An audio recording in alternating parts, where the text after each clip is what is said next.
Notice that this brain spontaneously formed convolutions very similar to a human brain. And that's in a single step mutation. And the fact that they can do something in the laboratory certainly is not proof that it did happen in nature. So again, you're back to a religious belief, not a scientific statement, okay?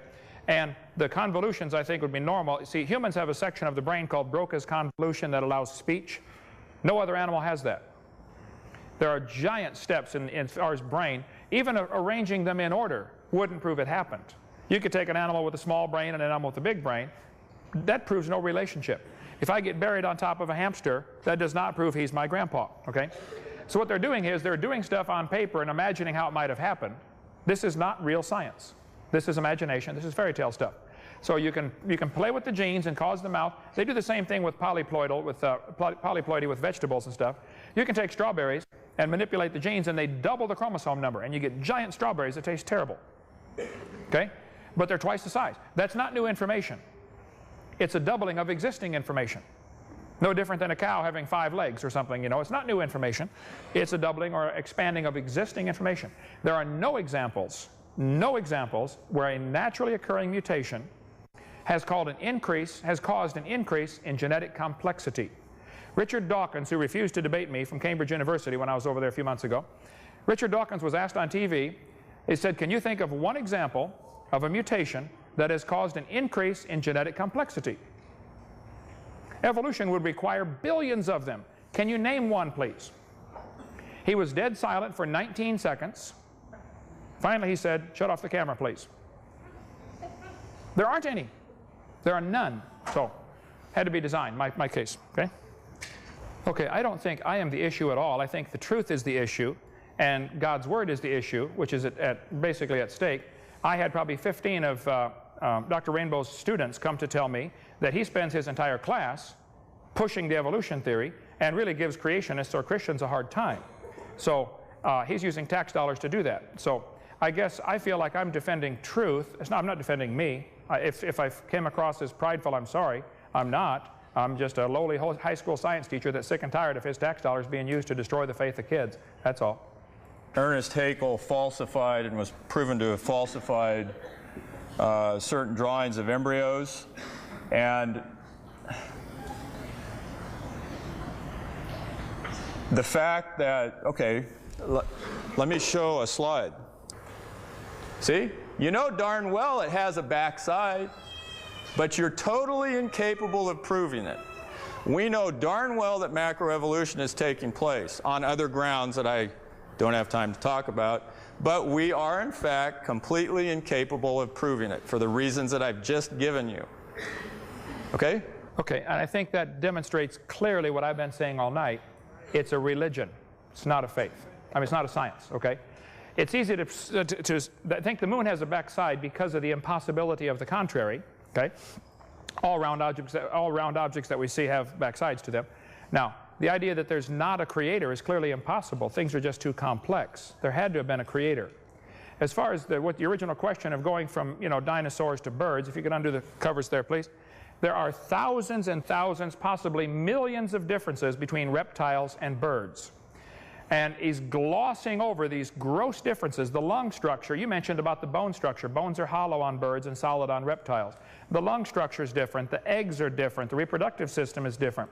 There are thousands of major differences and probably millions or billions of minor differences.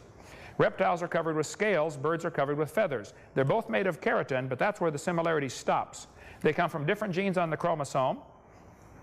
Feathers are extremely complex. Your hair is made of keratin. Your fingernails are made of keratin. The fact that different structures in the world are made of keratin on different creatures is proof the designer is using the same material for different applications. Just like battleships and forks and tin cans are all made out of iron, that doesn't prove a relationship.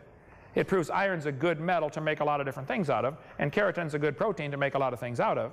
It's not at all evidence of relationship. It's evidence of design. When he was asking the question, order cannot arise from disorder, do you agree with that statement? I was shaking my head because I knew that's a trick question. He's probably used this on thousands of students through his class, and it's a trick question, and the student goes away baffled like, wow, I guess I was wrong. The question is, can order arise from disorder without an intelligence behind it? He demonstrated it requires an intelligence behind it, but he's not going to tell that to the students. It required an intelligence. It required a design in the molecule of the water or a design in the DNA. I do tell my students that. Okay, but it's deceitful to say that the second law of thermodynamics, that evolution violates it. It doesn't violate it. Evolution does violate it because they want to get all this stuff to evolve without the designer. That's what it boils down to. Now, adding energy does not help, okay? The universe is a closed system by definition, and adding energy is purely destructive unless there's a mechanism to use the energy. I point out the Japanese added energy to Pearl Harbor. They didn't organize a thing. We added energy to Hiroshima and Nagasaki. Didn't organize anything over there either. So the second law of thermodynamics, evolution does violate the known second law of thermodynamics, and I think it's deceitful to say that it doesn't with the examples that he gave, because that's a clear example for creation, not for evolution. Tell us, please, what is your okay, I teach general biology at Antelope Valley College, all right? It's a public school. Right. Supported by taxpayer funds. Correct. And I'm asking, this is not a rhetorical question now. I'm truly asking you because I'm interested in your answer. What do you think I should do, given the fact that I can't stand up and sing the doxology, okay, even though a lot of my students are Christians, right? What do you think I should teach scientifically about how living things got here? Okay. You mentioned fossils are rare. That is not correct. Fossils are abundant. There are trillions of fossils. Transitional fossils are rare. I think they're totally non-existent. There are many major evolutionists like Stephen Gould and Niles Eldredge who would disagree with you. They would say there are no transitional forms. That proves evolution happened quickly. So the problem is not that fossils are rare. The problem is that fossils that support your theory are rare. Okay? Then you also mentioned give us time. Okay? It's been 140 years. What you're saying is we don't have the evidence yet. I think most people would agree with that. There isn't the evidence. There are giant gaps in the record. So until you get the proof, stop teaching it like science. It's not science. Now, you should tell. Now, I'm answering your question. Okay, you're telling me what I shouldn't teach. I'll tell you what you should. What I should teach. You should teach the kids we observe animals producing the same kind of animals. We don't know how they got to this planet. But I'm telling you, the textbooks at Antelope Valley College do not teach evolution as a theory. They teach evolution as a fact.